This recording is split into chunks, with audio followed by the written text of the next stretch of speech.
Assalomu alaykum, keng Android tavaskarlari. Tunuygunki darsligimda ba'zi nuqsalar bayqalganligi uchun surat bak tutuq ham format yaxshi bo'lmaganligi uchun bugun qaytadan darslik ishlab huzuringizga sunmoqchi bo'ldim. Bugungi darsligimizda Java qaçılaş va tanışishni mobilni dars o'tmoqchi. Men eng oldi bilan Java'ni qaçılay. Hemen bu Java 1.7'nin 1.7 nəşrinin ən yeni nəşrini düşürü olğan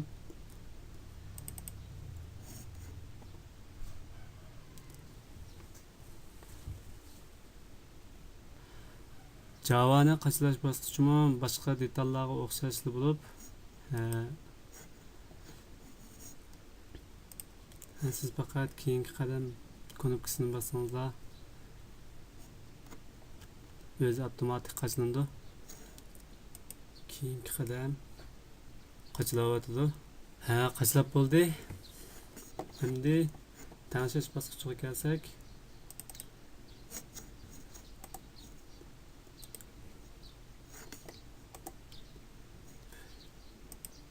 bu yerdan goji shidon shoji yani yechib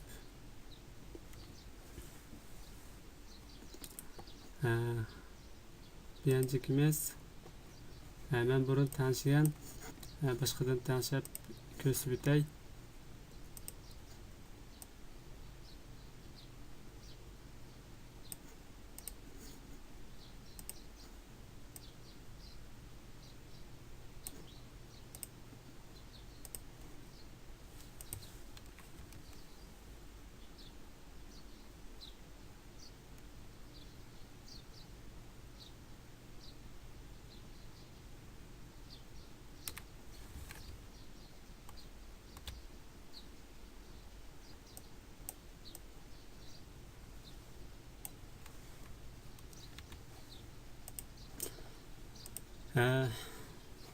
Asli odatda mush bitim chiqdi.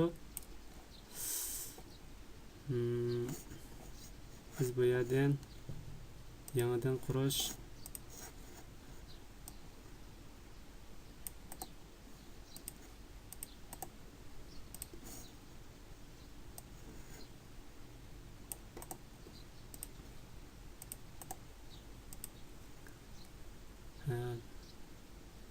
bunu ko'chirib muqammildan andan keyin Java home yana qurib endi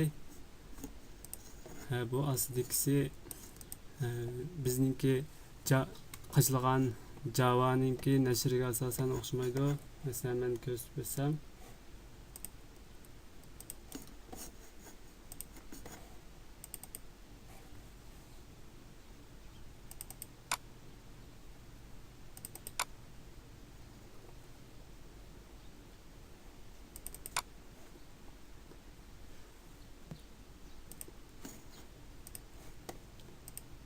bunu ko'chirib bu yerga chaplab chekit pashni qo'yib muqammildan andan keyin bu ya'ni o'shaning ichidagi buni ichib tahrirlash bosqichidan eng oldiga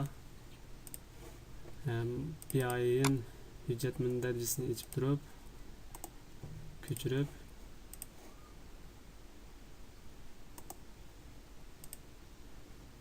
bir yerga chapildim. Andan keyin chekit pash belgisi orqali ayirib muqammildim.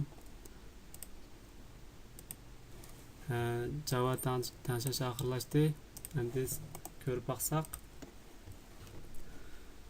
Windows knopkasi bilan R knopkasini bosdim. Andan keyin Vision ya'ni qo'zg'atish programmasi ochildi. Bundan CMD'ni kirgizib muqammildim. Chiqqan ko'znakka Java C enter bosdim. Mana bu qaçılgan Java Java'ningki va tanishgan tanishlarimningki normal bo'lganligini bildirdi. Endi rom tarjima qilish bosqichiga kelsak, Huawei C8825 tipli telefonimning Sensi B968 nəşirdəki romini çürüb təyər qılıb alğan. Mən bunu hüccət qısqış nömrəni qurub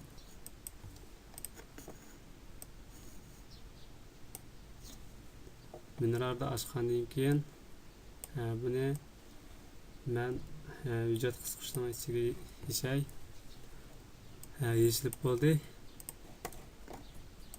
Zip hüccət şəklindəki romның yeşilgan vaqtidagi holati biz oldi bilan sistema dərisi kirib buning ichidagi bu o'zimizga tunish bo'lgan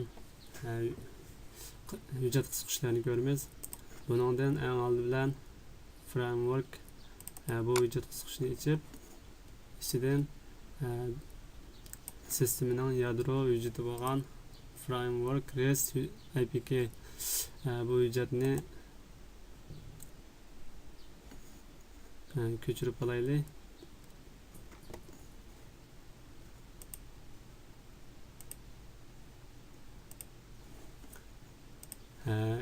Yana bir ish, men chaqmoq gruppasi tarqatgan uyg'urcha APK tool buni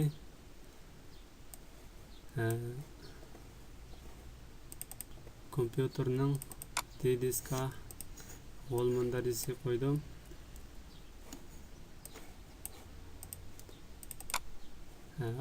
Bunun içinde şu 4 tane hüccət var. Bayaqı framework REST hüccətini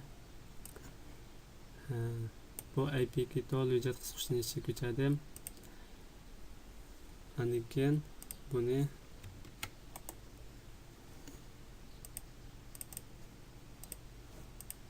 yana birini köçürüb olay. Bunun ismini 1, 2, 3 koyup endi bundan APK tool CMD bunu çekip aldı bilen 5 knopkasını basıp framework REST hüccetini cihaz qalmaz. Bu qadam eng muhim.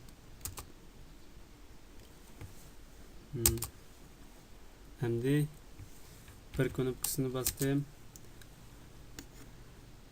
Yeshiyordi da.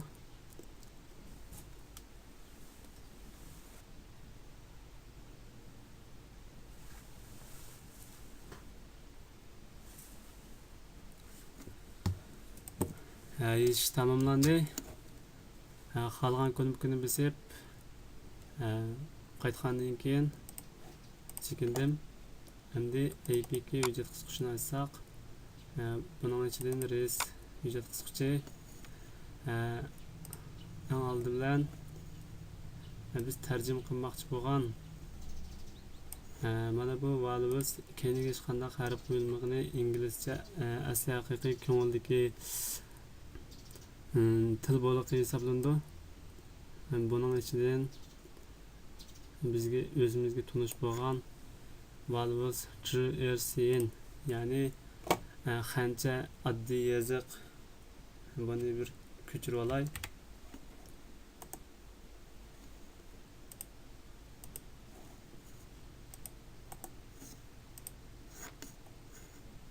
Bunun ismini hozir birlikka kelgan o'lcham bo'yicha UGI qilib qo'ydim.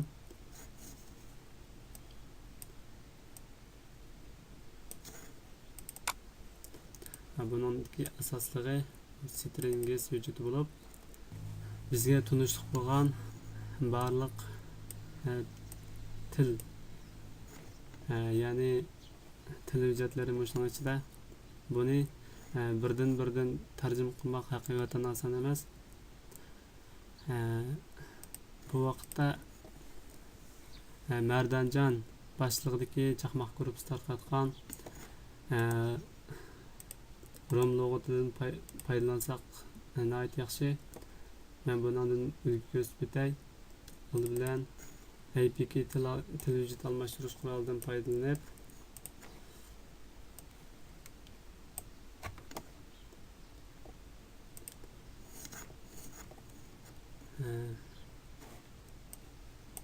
bu yerga rom log'atidan o'zimizga mos kelganini, ya'ni biz qaysi appni tarjima qilgan bo'lsak, shu mundarijni ichib, mening hozir tarjima qilayotganim framework vujudi, shunga buni ochdim. O'zgartirish knopkasini bosdim.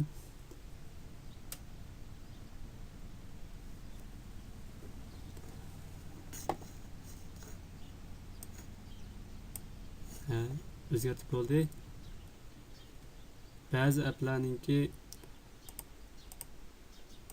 mos kelmaganlari qara shaklda, ya'ni qancha holat bo'lsa, o'zgartirish bu knopkasini bosib, o'shadan birdan o'zgartib jazmlash knopkasini bossak bo'ldi. Endi o'zimiz bayqagan xato bo'lib qolgan yoki mos kelmagan so'zliklar bo'lsa, bu yerdan izlab kirgizib karta deb o'tay. Shundan mos kelmagan so'zlikni o'zgartib qaytadan to'liqlab jazmlash knopkasini bosasak bo'ldi. Oxirida saqlab chekinimiz rom log'atida xatolik bo'lsa, ya'ni imlo xatoligi yoki mos kelmagan ba'zi so'zliklar bo'lsa, imlo xatoliklarini tuzib bo'lgandan keyin ostidagi, ya'ni bu hujjatni o'zgartib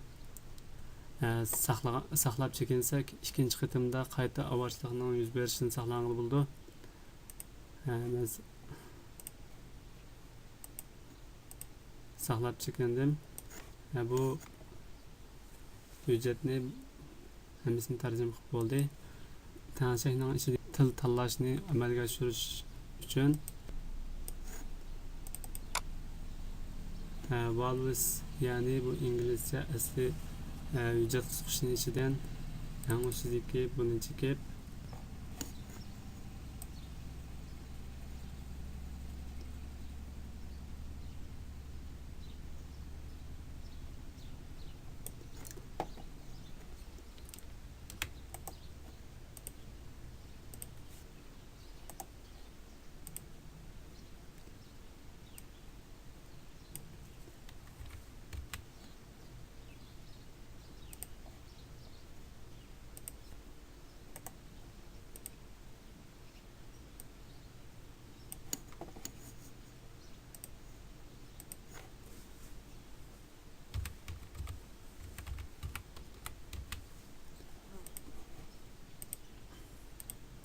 saqlab chekindim. Yana bir bosqich.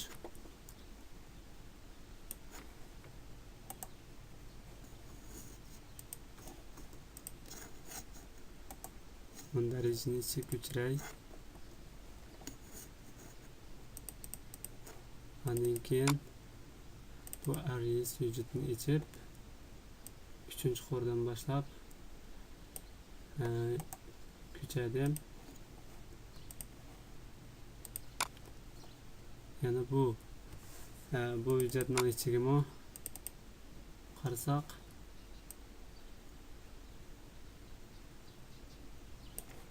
shunga o'xshash kod bor. Buning o'rnini almashtirib bostirib o'tdim. Bularni hammasini tarjima qilib bo'lgandan keyin saqlab chekindik.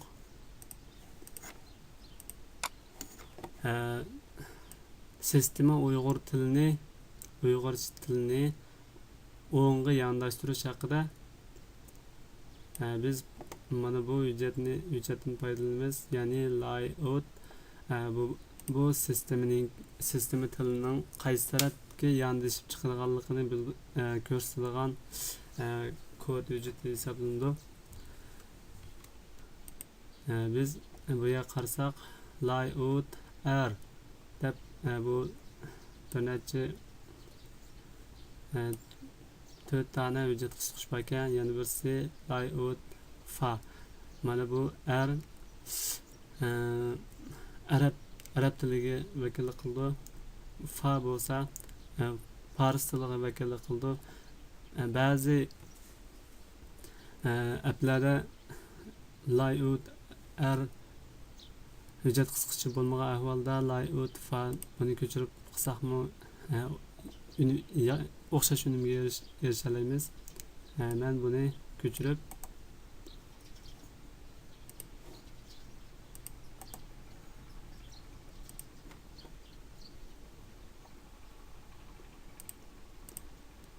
ismini bugi buni o'zgartay.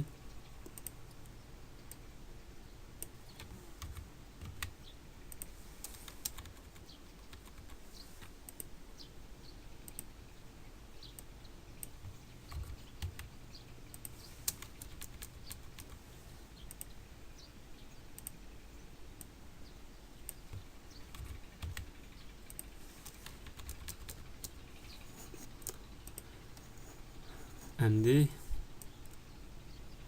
mashg'ulotni qilib bo'ldik. Buning ichidagi ya'ni probably o'lchamlik o'qiyolmagan bo'lsam shuni deb turay. Eng asosligi mana bu hujjat qisqichning ichida biz davomli ko'radigan ko'znak ya'ni rasm misol shuning ichida salto tafsiliy ko'rsatay. Endi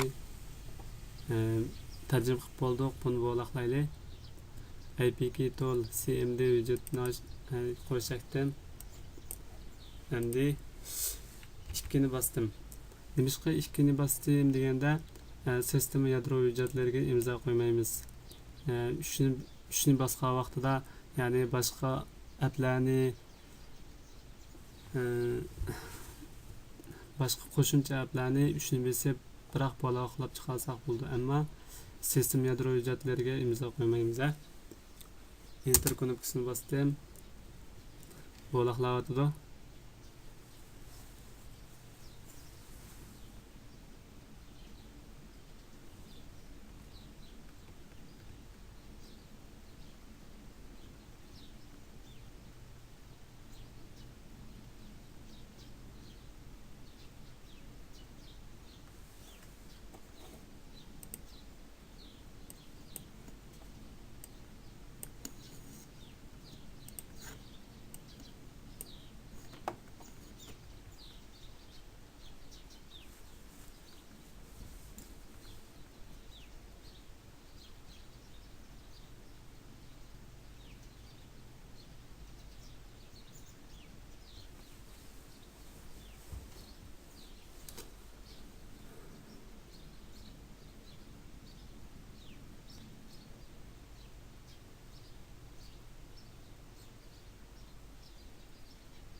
Bo'laqlab bo'ldi.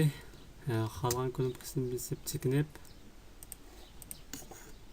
endi buni qarab baqsaq bayaqi 4 tal hujjatning ichida bu bo'yil degan hujjat ko'payib qoldi. Agarda Bu nima bo'laqlangan imzo qo'yilmagan bu hujjat APK hujjati bo'lmagan holatdami, ya'ni bu APK hujjat qisqartishning ichida resources bu hujjat bilan ya'ni bu bo'lsa muvaffaqiyat qozongan bo'lmas. Bu yerda imzo qo'ymay bo'laqlab muvaffaqiyat bo'ldi. Endi buni qanday qilamiz deganda tarjim bunun ichidagi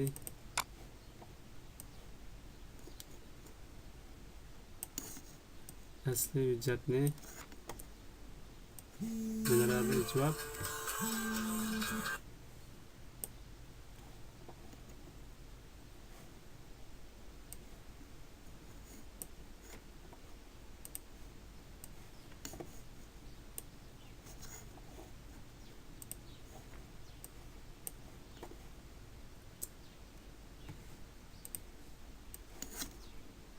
buni tatib ekib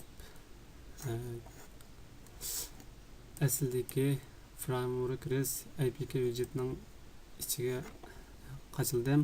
Bu yerdan diqqat qilganimiz mana buni tanlab eng ustidagi ya'ni sundan buni tanlab muqimlasak to'g'ri bo'ldi. Ya'ni buning bilan res hujjatnimi hujjat qisqartishini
Ve aleyküm esselam.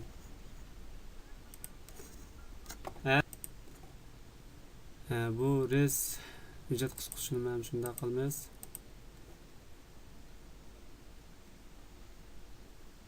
Ko'chiryotdi.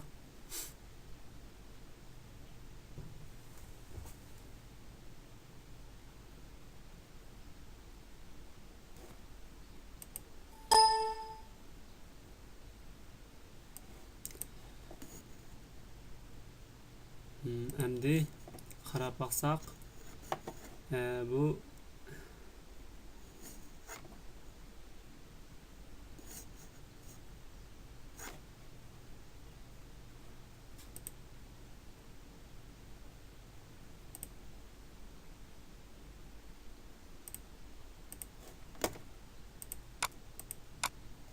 asli hujjat bilan sig'imi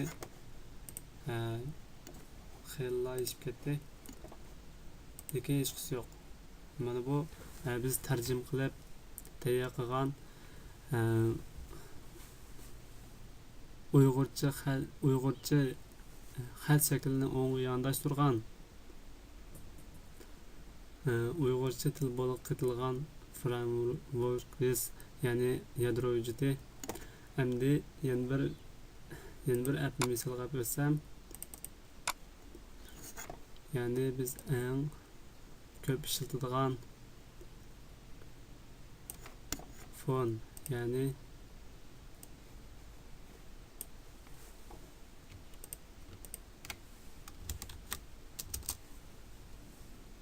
telefon urish appi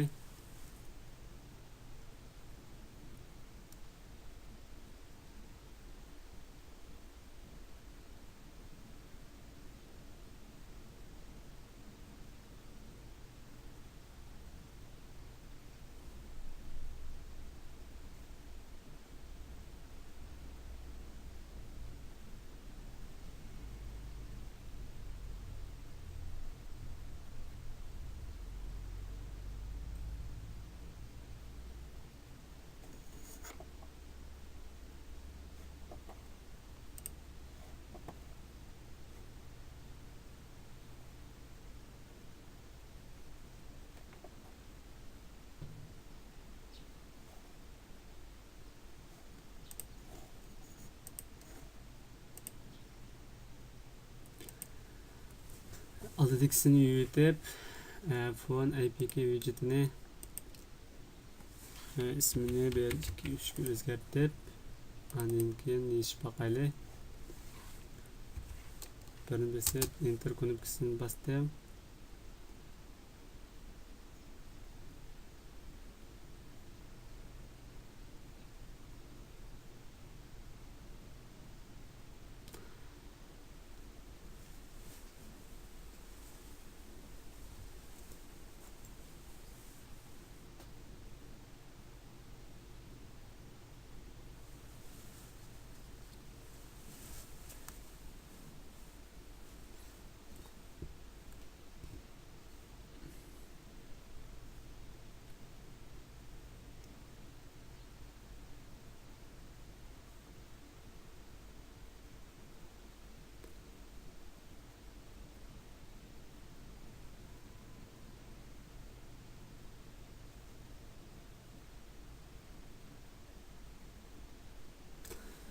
Yechib bo'ldi. Qolgan knopkani bosib chekindim. Buning ichiga qaraydigan bo'lsak, yana boyaqidek layout r buni ko'chirib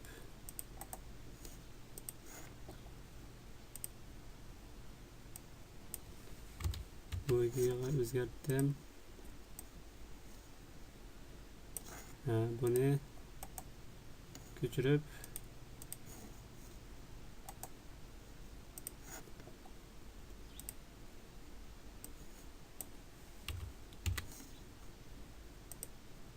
o'zgartib bo'lgandan keyin boyaqi qadam bosqichlar bo'yicha tarjima qilamiz. Buningki so'zlamoqchi bo'lgan muhim masala, ya'ni buni go'zallashtirish. Bu drawabli, ya'ni HTTPI bu hujjat qisqashini qarasak, mana bu harf, nomer kirgizgan harflar, har xil belgilar,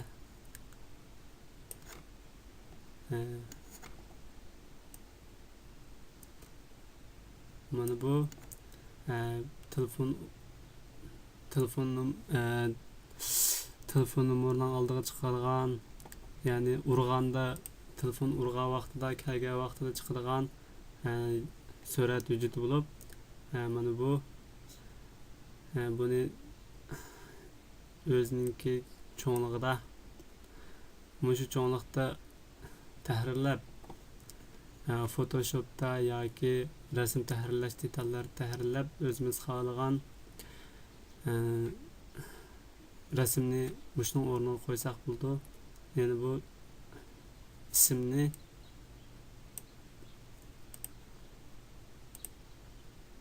mana bu ismni ko'chirib olib, xohlagan rasmninki hujjati qilib almashtirsak bo'ldi.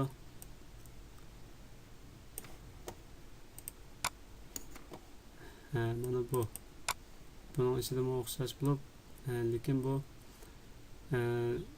sal kichikroq, razmeri sal kichikroq bo'lgan hujjat, buni o'xshash qilsak bo'ldi.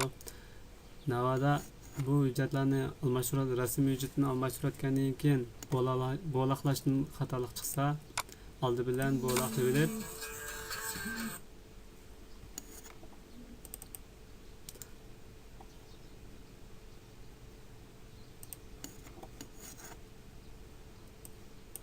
masalan, phone apk hujjatini bo'loqlab bo'lingan app hujjati deb qarasak, buni rarda ichib res andan keyin drawabli HTTPI, ya'ni bu hujjat qisqashining ichidan boyaqi hujjatni tepib shuni o'rniga almashtirsak bo'ldi. Endi yana bir masala, apk tool.cmd buni bo'loqlab ko'raylik.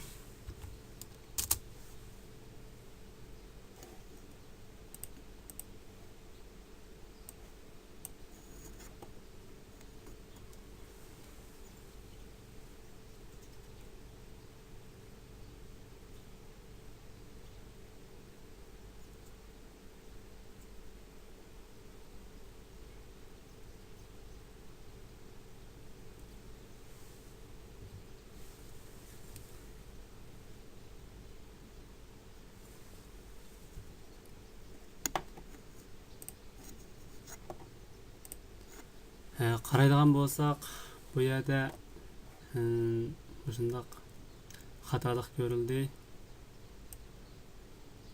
Tekshirib baksak, bo'loqlash jarayonida ko'rilgan xatolik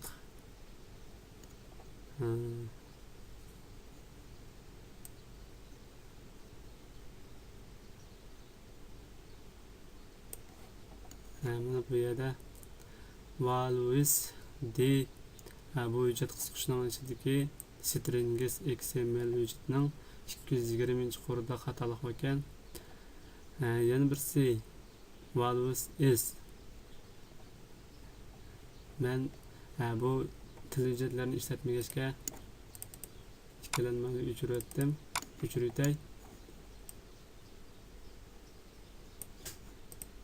Yana bundan qarab values d. Yana birisi is. Bunu o'chirdim.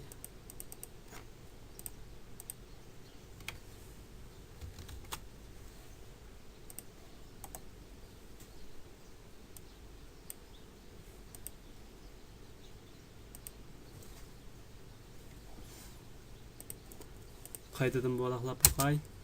Endi ikkini besib enter knopkasini chekdim.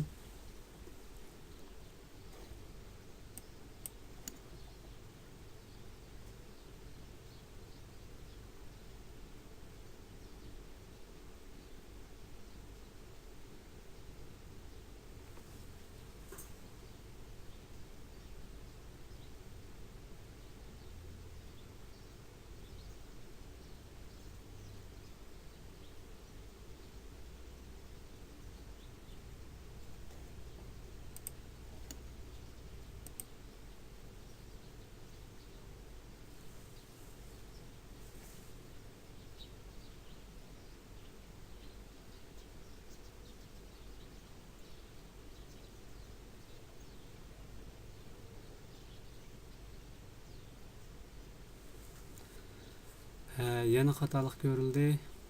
Endi tekshirib baksam, values 8 key rhk. Mana bularning hammasiga xatolik ko'rildi. Bularni men ishlatmagachga yutay.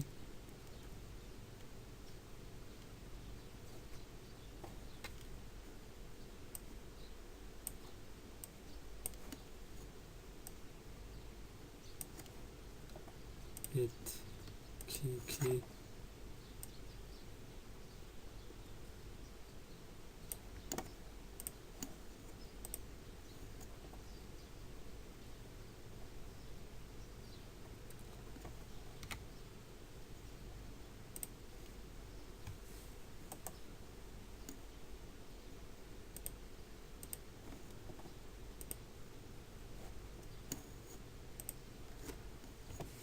qaytadan kelay.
Əmdi normal bolaqlandı.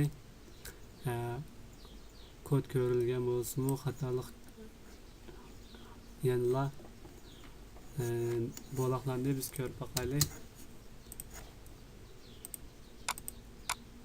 Mana bu APK tolmun dərisi APK widget qisqichning ichiga kirib qo'yildi.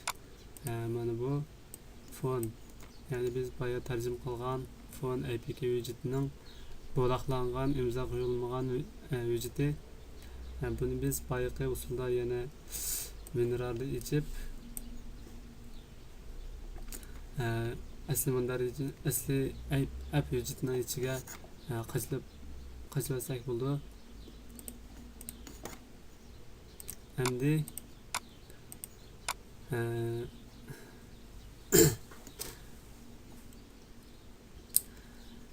app bolaqlash, app yashish va bolaqlash jarayonini tushunsak bo'lsin. Endiki masala ba'zi telefonlarning til bo'lag'ini qo'shgandan keyin tanshak til tanlash rayonidan bevosita ko'ringan, ammo Huawei'ninki bunda bo'lmaydi ekan. Bu ya'ni tanishda bu widget qisqichini ichini ochsak, bir qanchalagan widget qisqich bor. Buning ichidan biz tanishmoqchi bo'lgan widget default is, ya'ni buni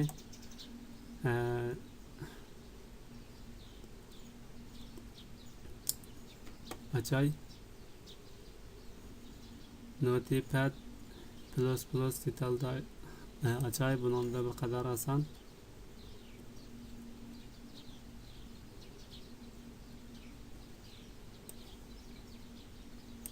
Qaraydigan bo'lsak, bu yerda telefonimizning kodları bor. Bu yerdagi eng asosligi biz o'zgartmoqchi bo'lganimiz, ya'ni tanshak til tanlash rayonidagi mana bu inglizcha va xancha ikki xil tilning nimasi bor. Bu yerdan pashni qo'shib ko'chirib andin chaplay, bunun o'rniga ھوقۇقى yana bir qatam chaplab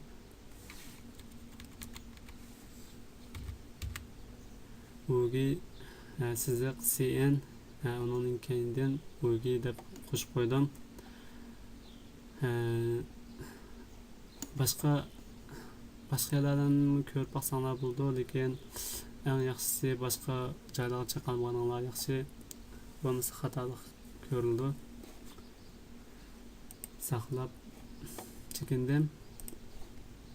Undan keyin browser, mana bu telefon o'zininki tor ko'rg'ichining tanshak yadro widgeti.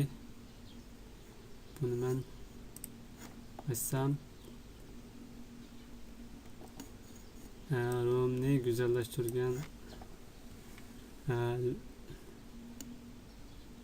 mana bu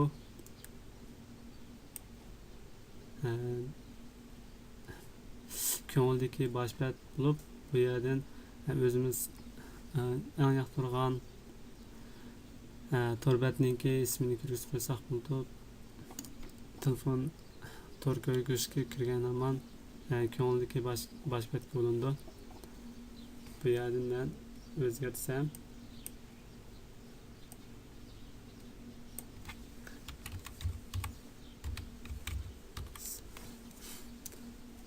shunday chekinib saqlab chekinay.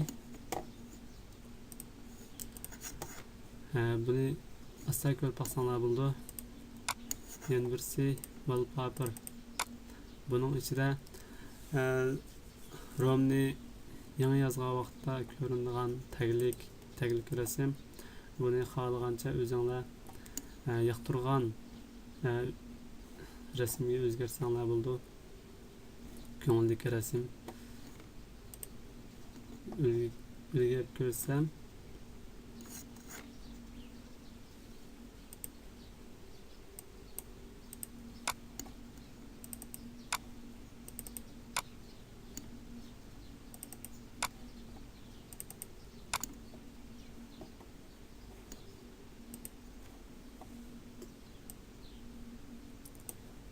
mana bu rasmni bunun o'rniga almashtirib o'tay. Almashtirman. Endi telefonga yangi qo'shilgan sistemini yangi qo'shilgan vaqtida mush rasm taglik holat chiqdi. Yana birisi media. Bu telefonning qo'zg'algan va taqalgan vaqtidagi rasm hujjatlar bo'lib, mana bu telefon qo'zg'algan vaqtdagi rasm hujjati.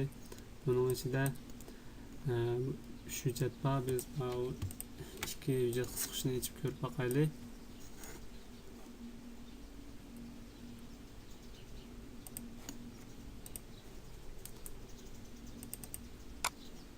Qarab baksam, mana bu telefon yangi qo'zg'algan vaqtida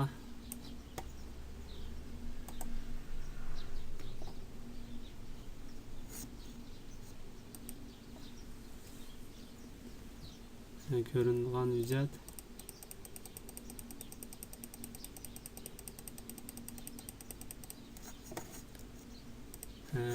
Yana birisi qo'zg'alib sistemaga kirish vaqtida kirish oldida ko'ringan hujjat.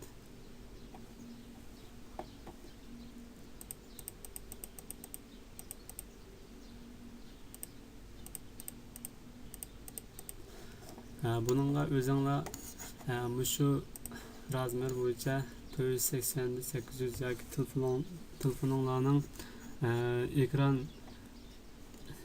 aniqligi bo'yicha rasmni kirishtirib badam do'ppiq Android chaq yoki Uyg'urcha assalomu alaykum degandek rasmga o'zgartirib shuning o'rniga qo'ysanglar bo'ldi. Mana bu telefonning etilgan vaqtidagi rasmi. Buni o'zinglar xohlagancha o'zgartirsanglar bo'ldi.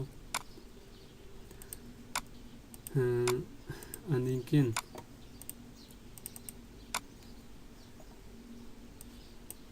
font, ya'ni xat nusxasini almashtirishda olib to'rdagi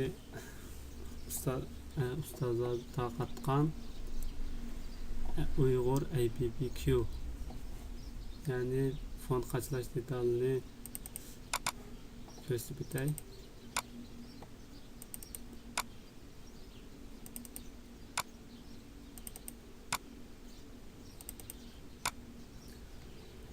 Sistema nashri 4.04 bo'lganligi uchun Uyg'ur APPQ bu hujjatni ochdim. Agarda 4.1 yoki 4.2 bo'lsa, mana buni ichib generalda mana bu font hujjatlarini qazlab o'rniga almashtirasizlar bo'ldi. Bu telefonning sistemasi 4.04 bo'lganligi uchun Uyg'ur APPQ 4.0 nashrni ochdim. Undan keyin meni ko'chirib olib asli fontning o'rniga almashtirib bostirib o'tdim. Shuning bilan telefonga ayrim font qachlashni hojat qolmaydi. Yana birisi media. Mana buning ichida mana bu telefon soatlik qo'ng'iroqlik soatninki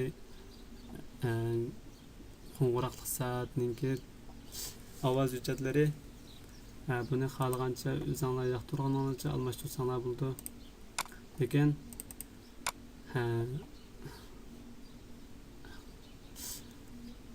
ismi pinginchi bo'lishi kerak. Pinginchi bo'lmasa qazilgan vaqtida xatolik ko'rilib kod shakli chiqib oldi. Mana bu uqtirish va qisqacho'r qo'ng'iroq ovozlari. Buni o'zinglar xohlagancha chiqarib, tahrirlab, uyg'urcha muzikalarni yoki qo'shiq tahrirlasanglar bo'ldi.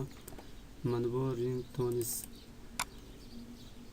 Bu telefon kelgandagi ovoz hujjatlari, bularni xohlagancha o'chirib, o'rniga uyg'urcha naqshlarni va muzikalarni yoqtirganlarcha almashtirib qaytilsanglar bo'ldi.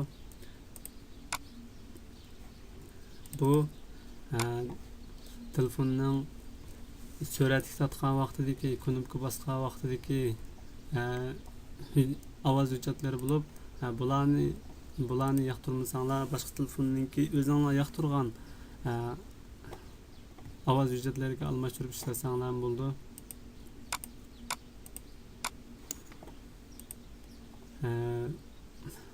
Hozircha shuncha so'zlay. Endi buni qanday qilamiz deganda, asli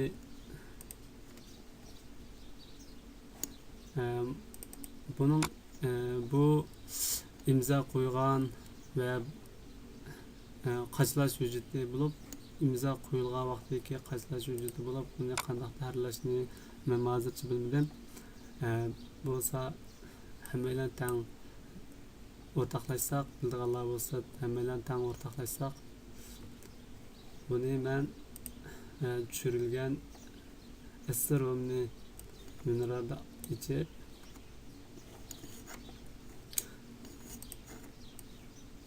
mushbitimla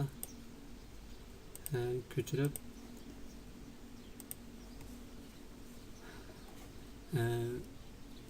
qilayotgandan keyin biz tarjim qilib bo'lgan